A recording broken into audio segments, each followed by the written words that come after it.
in order to keep this information manageable, I'm going to try to deliver it in smaller bits than I have in the past, possibly. And I've already amassed quite a bit of information with regard to this next section, which deals with floor planning. This film will be limited to the south portion of a perspective structure. That would mean south of where we've been talking about the kitchen and great room being. So nothing will be dealt with north of that. And you should not even try to pay attention to that, because that is likely to change here and there as well. And even with this number of slides, there's a preponderance of information, some of which I may not even remember to convey. But hopefully I remember everything, and hopefully this won't be excruciatingly long. And first of all, I did research building costs in your zip code, and they were very close to what you had thought, 189. And so I am using 190 as kind of a base. But yeah, they was right around, it was 189 to 192 was what my research showed per square foot. So with that in mind and using that multiplier, I just wanted to mess around a little with these, how much area we would cover. Because at first I thought, okay, they're going to build a larger house than what they had thought. But then I got to grips with the cost per square foot and began to lay this out. And this orange crosshatch you see here, if we were to cover all that with living space, that's $23.58, and that's what that multiplies to. And when I endeavored to at least stay outside of that, the pink lines are your existing slab. When I endeavored to stay outside of that so none of that would have to be cut, that's where we're ending up there. And this next one just trims it off to where there is no turn, which usually reduces costs anyway, where this doesn't have this projection here and it's all just straight across like that. And that's not that much of a change. But these are just base numbers we're dealing with here. And so I had to get this to something reasonable, and I started trimming off the ends of this slab. So I just had to trim the end of that slab off, and that didn't really help me. So I reduced it to the footprint that we've been working with so far, more or less, something close to that. Because remember, so far with that one we've been working with, now that I've adjusted this garage to its actual size, this is going to sensibly come back flush with the back wall of that garage and not have this projection outward. It can, but for now I'm trying to keep things simple. So if there's a piece that occupies this kind of area here and doesn't have this projection here but has a little bit more length there, it is a similar project to this one. So either of those projects are well over budget and are without expanding what we've been talking about so far in terms of a footprint. So because I knew right away I would want your feedback anyway, for the moment, because I was curious to see how things are going to develop, because certain things are just going to have to happen in order to create a house for you. So I went forward using this 1770 square foot plan, more or less in our existing footprint. When I say existing footprint, what we've been working with. And these plans, all these plans now, I mean from number 415, requires this concrete to be cut on all four sides really, because this side needs cut to put a new foundation wall here. So all four sides are going to get cut with probably any plan we do, if we are not going to get a lot larger, which is what I had naively thought back in the day. And so now we will be dealing a little bit closer view with plan 415 and dealing with some further issues. So first of all, just to get to that 1770, we have to bring this back almost 2 feet. This south wall, or this west wall, has to come this way almost 2 feet.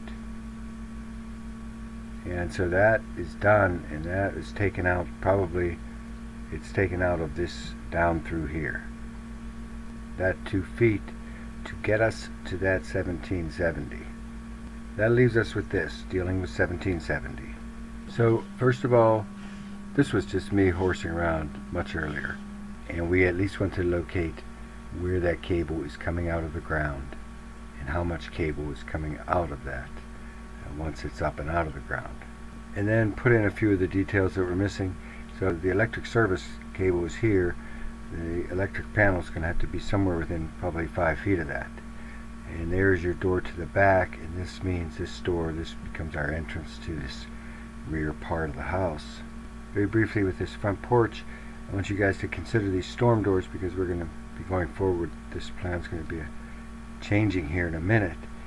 And looking at these storm doors, and I'm talking about these out here, if this is your entry door inside and it swings this way, then logically, or you definitely don't want it any other way than what I'm showing, where it is hinged this way. This is obviously worse for your wind direction here. So it almost certainly should be switched that way, just because that makes sense.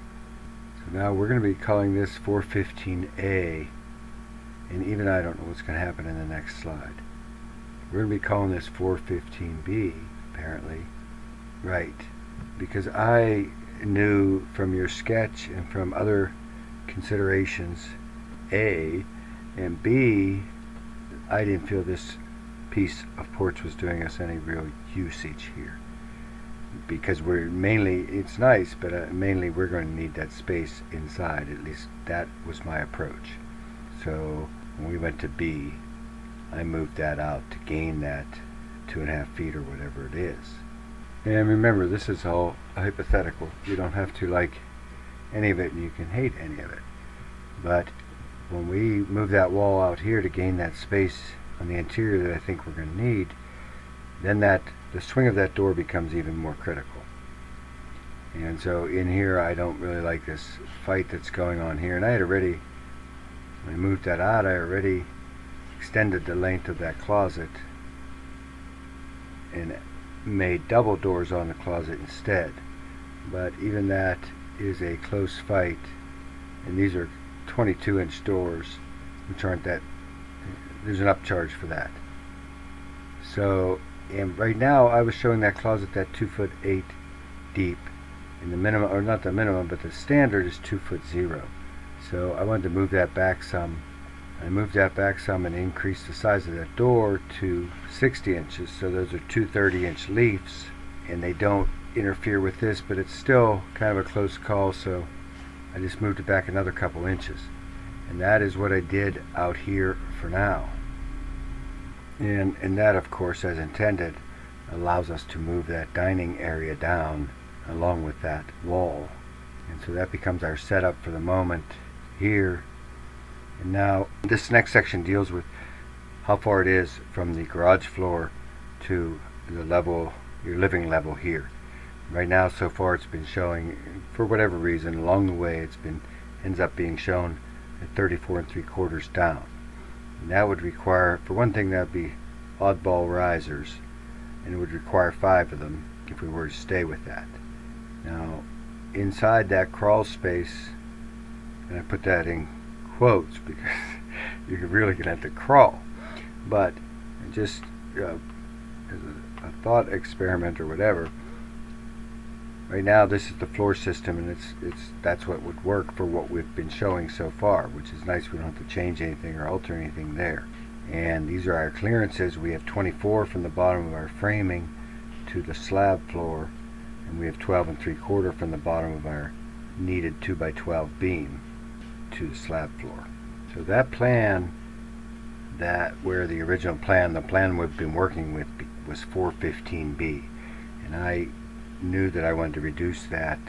It was going to be a case of either raising it up 2 or 3 inches to make the risers make sense, or lowering it. And I opted to lower it because that's what really makes sense, because that's going to save us space on the length of our stair runs and all sorts of various things. So I am going to endeavor to lower that by 4 inches to 30 inches. Where the garage floor is going to be 30 inches down from this slab, and you're going to have just about 2 inches more than code required from the bottom of these floor joists. That leaves 8.5 at the bottom of our required 2x12 beam or 2 LVL beams or whatever it's going to be. And I have talked with Gordon over at Madison County and made an inquiry and described this, and he is going to get back with me on what's going to be required and how we can accomplish that. And because I think that's really important, even if that requires getting some sort of a professional stamp, what it's probably going to require is that you add a vapor barrier, since we can't confirm, and it wouldn't even matter if there were a vapor barrier under the slab, because we're cutting it in, on all four sides, and we're cutting it in some portions in the middle to put in foundations for this girder.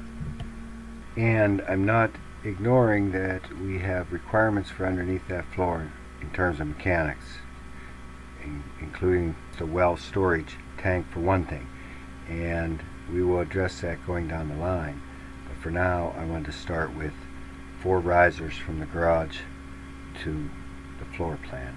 And so that is your existing slabs, the garage and this one. And this shows the new foundation 4 courses high. And it probably doesn't even need to be that high, but I'm showing it that high because it can be up here at this end, it can be 3 courses high, and the bottom of it will be 12 inches below grade. All that has to happen is the bottom of this footing has to end up 12 inches below the finished grade. So up here it can be 2 or 3 courses high depending on how thick that footing is, and down there if they have to step it down, or out front at that front northeast corner, if they need to step it down to 3 courses or 4, they could.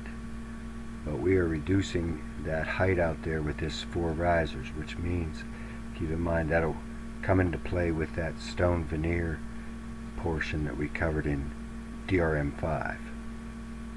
So yeah, here it's 3 courses at the back, and that's hypothetically at the front northeast corner. This is the new wall that has to be put in to the north of the garage. That doesn't even exist there anyway.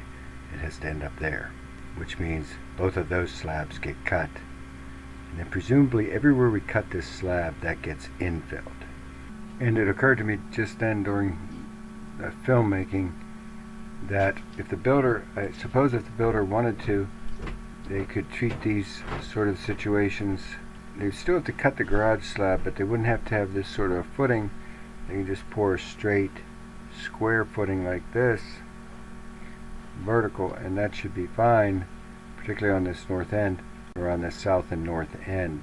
Everywhere else you probably have to at least have it 16 inches wide by this deep. And this shows it at the top of that existing slab here, and I'm assuming the grade is currently covering that existing slab, and they might have to use half blocks or something like that, but it might be something to run by the builder, or it might be something they want to decide upon. Which returns us to what would be required. What hopefully they will allow this, and hopefully the only thing that will be required is that we will have to get some sort of reliable vapor barrier, and there'll be a number of ways probably to do that. They probably have liquid vapor barrier for one thing that can just be poured on that and finished that way, because I don't think we could put heavy plastic, and because people can crawl around down there. It is 18 inches high, which is more than enough to crawl around on each side. Additionally, if they let us do this, we will have to create 2 separate crawl space access, and that will probably be through this garage wall. So doing that, if that's allowed, and also keep in mind, if it's not allowed, or if we need this, if we end up needing more space down here, it's adding 1 riser. And so in terms of space, really that's just another little piece out there in the garage in terms of your riser. This was in terms of going up and down the stairs over the next 10 years. So that gets us to 4 nice risers, 4 7.5-inch risers, like that. So having established that for the moment, that would be up 4 risers, I returned to the floor plan and began to look at this area south of this wall. And I had just briefly thought about a wall there, but I returned to that a little later. And the electric panel will probably actually not be on that rear wall, but on this side wall here. And these are the two tables, the 60 by 60 and the 60 by 48, and that space is well large enough for either of those, and you could probably even squeeze some more out of it yet. So there's lots of space for either of these tables, and that is a big table for most homes anyway. So if you were able to settle on something like 60 by 48 that pulls out that way, then you'd be able to probably gain a little bit more space in that mudroom laundry or in this area here. But you have to, your sketch shows the washer and dryer, I think something like this. I'm not sure exactly where they end up. It's going to be driven by a number of factors probably. But here's the next little piece, is alternatively to opening this door and coming down the 4 risers, you can open the door and have a landing out here that's flush with this mudroom floor, and then come down the 4 risers, the dimensions shown. Or you could actually step down 1 riser to the landing and then come down 3 to the garage floor. Those are a couple alternatives to think about there. You start looking at some of this space that we're working with here, and I think 3 foot is going to be enough depth for the washer and dryer. And I was just, where do I put this door? And here's another thing, another alternative. If you want that door to swing outward, it could, and I'm showing it as a 32-inch door. Maybe things have to be enlarged a little bit if you want to make that all the way to a 3 foot door, if that's the one that's probably going to get used the most. Well, I don't know. In any event, that's a decision as well, 32 or 36. For what it's worth, I think there's room for either of those, or there's room for the larger one if you wanted it. There's the 36 swinging into the room, 32 swinging into the room. I did make a quick review, and I might not be completely understanding what your intentions were, but I did make a quick review of a ramp. And the standard, ADA required ramp maximum pitch is 1 in 12, and even this length doesn't get us up even that 30 inches up that 4 risers. So if we do a ramp and have clearance 3 feet at this end and bring it up level, you end up with about a 6-degree slope, and it occupies that space there. For the moment, I return to this arrangement here going forward. When I began to consider this next piece here coming through here, I knew that you had shown in your sketch, for one thing, a door out this way, and that's why the location of this meter is going to be somewhat critical. And I'm showing a 3 foot door because you had a big deck out there, and presumably even though this door isn't, I don't think that it's going to make sense or be feasible, at least offhand right now, to locate that in the kitchen. So I've located on that back wall, and it's going to be driven partially by that location of that, but only partially. But I'm showing a 3 foot wide door, single leaf door, coming in that way. And then these are just some of the sorts of things that I encountered further with regard to this. Well, for one thing, and I don't know if these walls stay here, I'm just horsing around with that space back there and where things can go. I believe I actually left it like this for now because I did not develop these, because this can be developed into any number of nice things right here. This whole space is very valuable. And either way, the washing can be over here, and then that space is valuable, and this space is valuable. But think about that. And this wall is really just being here to have this door swing against something. And the door can swing back, and notice I moved the electric panel to this adjacent wall here. But this door can swing back against in front of that electric panel like that, but it seemed like it'd make it more sense to have it like this. Particularly if there's going to be a screen door outside, because that'll be hinged like this. But when I draw in standard countertop depth, 25-inch deep counters, start adding in some of the equipment that we're going to need in there, and horsing around with where they could possibly be located. This was pretty far. That is almost 30-foot triangle, and triangles aren't used that much anymore, but for what they're worth, that's like a 30-foot triangle, which is a little bit long to me. This gets it down, and I like this arrangement better personally, but it might not work for you. This gets it down to 27 feet or so, under 27 feet on that work triangle. And this one was something close to 20. There's just not a lot of workspace right here, and this is where all the work is happening. So I think that we have to at least consider some other alternatives with regard to how we arrange these appliances. And I don't see another place to put the range either. So in the sink you want facing the outside, I would think. And by the way, I accidentally have been showing this as a 42-inch wide refrigerator. I am showing it as a shallow depth, which are more expensive, but for now I was showing it as a 24-inch deep, but I didn't realize it was 42 inches wide. I'm not sure with a 3-bedroom home that a 36-inch wide shallow depth is adequate. So I'm showing a 42 there now, shallow depth. But one thing moving the refrigerator period does is gives us a lot more workspace over here where it's needed in this area here. So yeah, this is that 42-inch fridge, and I have panels at the end of it. And then it occurred to me, you get a lot more capacity with those regular refrigerators, and perhaps this wall could be framed with 2x6s, and then the refrigerator let into that wall 3 or 4 inches into that 6-inch wall, some like this, and depending on what happens back here, it might lend itself to it. So that brings it back a little bit where it's not projecting out like these things tend to do. Next, I reviewed what could be done in terms of island space in this kitchen, and I generally use 4 feet clearance, particularly if there's an appliance. So this 3'7" is starting to get kind of close for the clearances with the refrigerator here, and you can adjust these however you like, but right now it's showing 4 feet, 4 feet, and 3'7" here. And if we use that hall as a limitation, and this 4 feet as a limitation, that gives us 5'5" here. And that's really not enough for seating for 3 on one side. So I've done it like this. Then I've tightened up that underneath space to 1 foot, which is actually more than enough, and given you more clearance behind the range.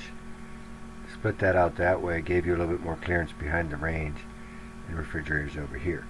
So you could seat 3, and if you were willing to have this come down a little bit further and maybe give up 3 or 4 inches up here, you could technically seat 4. Normally they want 2 feet center to center on these chairs.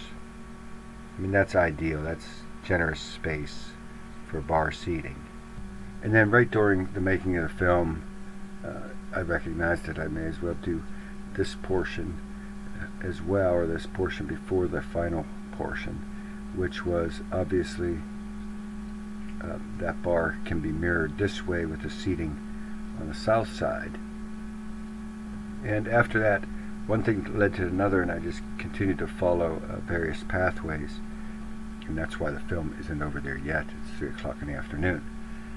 But so the next thing I did was begin to look at where that refrigerator is, if it's located there on the south side, and how much room we had for the table.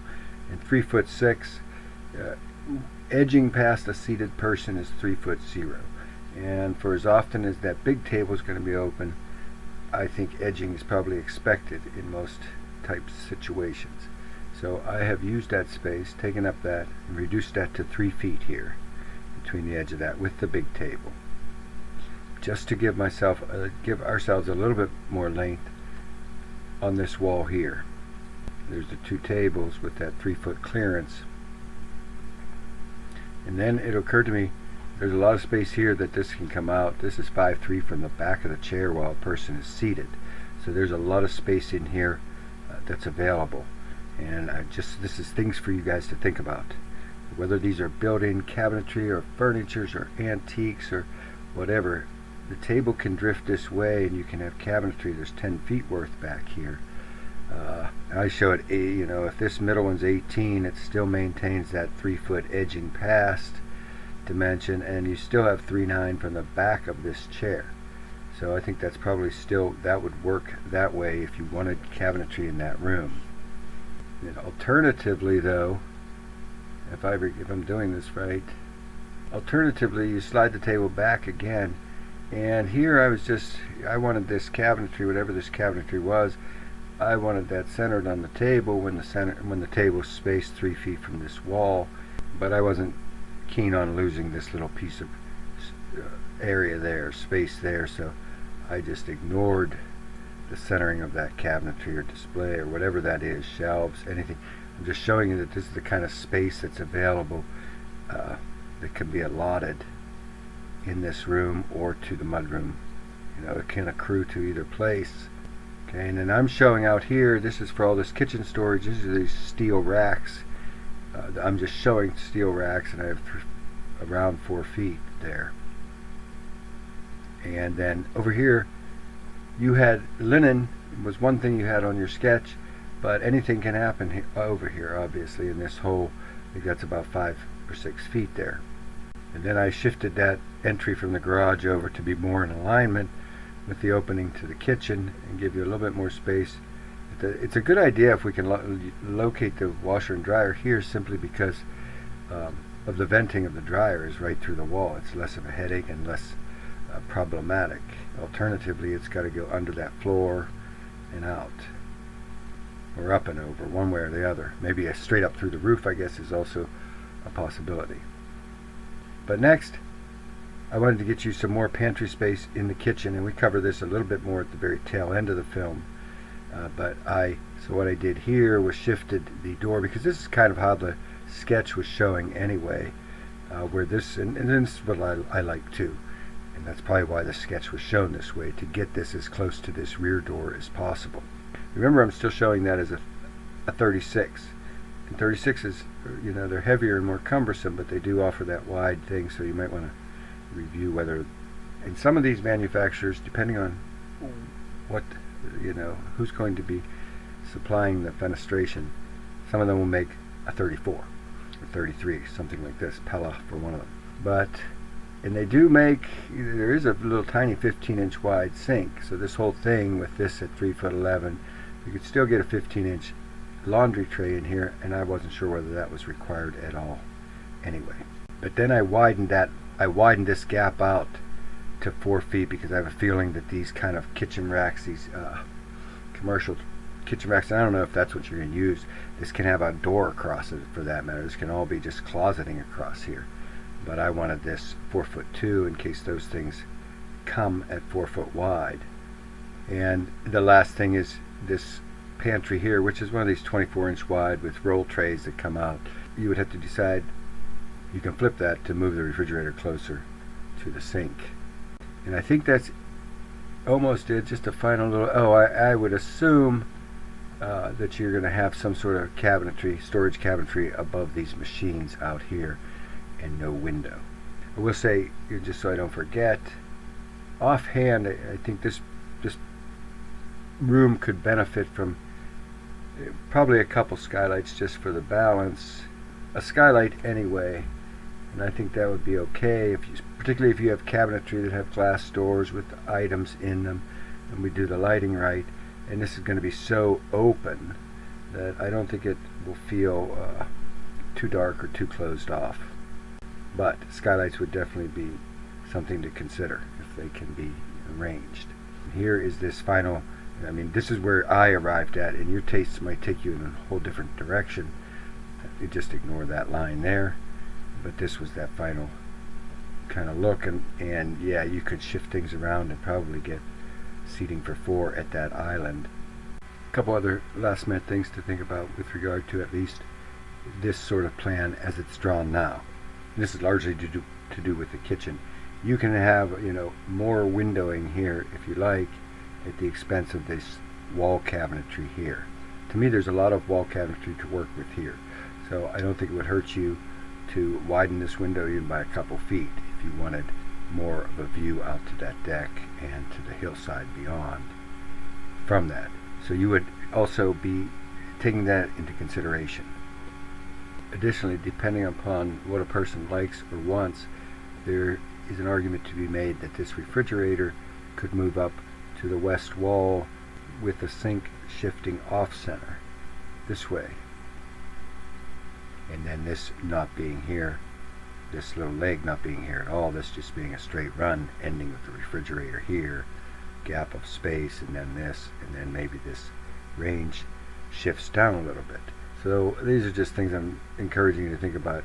And another thing as well is whether you want water in this island or a pot filler at this range, which that would be almost a little redundant, but you might want water at this island. And think about, or tell me anyway, what your thoughts were on the level of this bar seating. Was this whole bar to be one big slab at the same level as all this counter, which is 36, or was all or a portion of this to be raised up to 42, for example? Maybe the back portion's raised to 42, and this is still cabinet height 36, working table height here. But that also should be considered.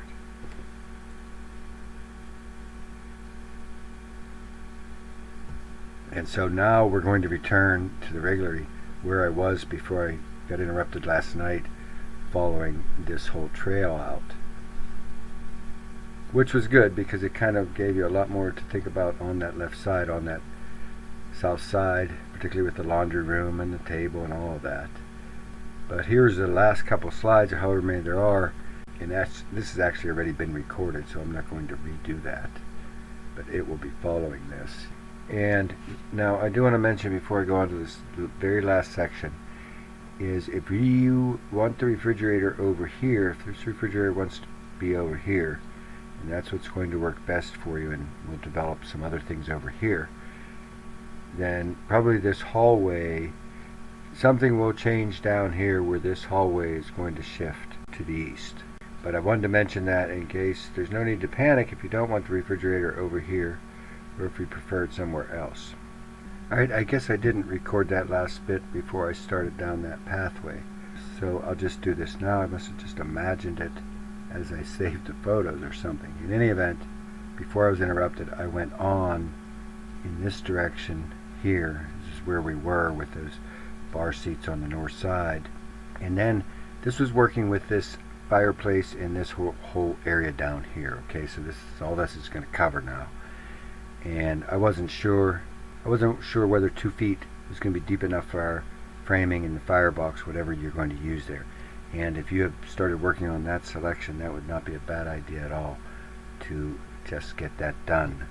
If you need some parameters in terms of how large a fireplace, I would think 42 would be enough, 42 wide on the viewing area, but you probably have a whole idea of what you want. But let me know on that. But I gave that more of a standard depth, as 2'8" is what I know I can build an actual fireplace that burns gas and has a vent and so forth. It's 2'8", and then I reduced it to 2'4". That would probably work. But notice the hearth as well. Here we show at 1 foot, and if it's just going to be gas logs, I think these don't even require hearth, particularly if they have glass in front of them. But if a hearth is required, you want it a little bit wider, a little bit more like that, and we make the adjustment that way. And you can keep an eye on this clearance up here, which is more than enough right now. But then this was before I went down that path, remember, and ended up with rolling tray pantry over here. I moved that whole chimney assembly west and bring this down to 3'6" clearance through here, which 3'8" is walking past a seated person. And I put 12-inch deep pantry cabinets. These are just 12-inch deep pantry cabinets. These are really convenient where you don't have a roll tray. You just open it and all your stuff is right there. But it's a full height bank of cabinetry. And we haven't gotten that far along, but there will be a question of if we did something like this, and I think I even might have showed this even deeper, moving the, taking some of this space down here, moving that down and having, I think this shows 18-inch deep cabinetry on this bank wall here. But then there will be a discussion, do we bring this stone walls up here, and then this wide cabinetry is recessed where the stone wall ends here and here, and that sort of aesthetic kind of consideration. But I kind of like this, that it didn't have this whole big wall of stone behind the chimney and behind the people here. So I had a little bit more visual interest maybe. And the last little bit is ignore what I've done. I knew that was going to change to a bedroom from an office. So I have just horsed around a little bit there. And down here, I started wondering about maybe a half wall or some sort of partially open wall through here, just so if you want to have furniture that comes down and around like this, for example. So you definitely need to be considering how you're going to arrange furniture. If this ends up as something like the plan, you have to consider how you're going to be arranging furniture down here and whether we have to make adjustments up to the west to accommodate that. And that is the end of the line. As I said, don't think about anything to the north of this wall, but that was all things for you to consider south of that wall. And that is all. Have a good couple of days. I'm going up to build a fence at my brother's place. So I will talk to you soonly, I would assume. Thank you very much.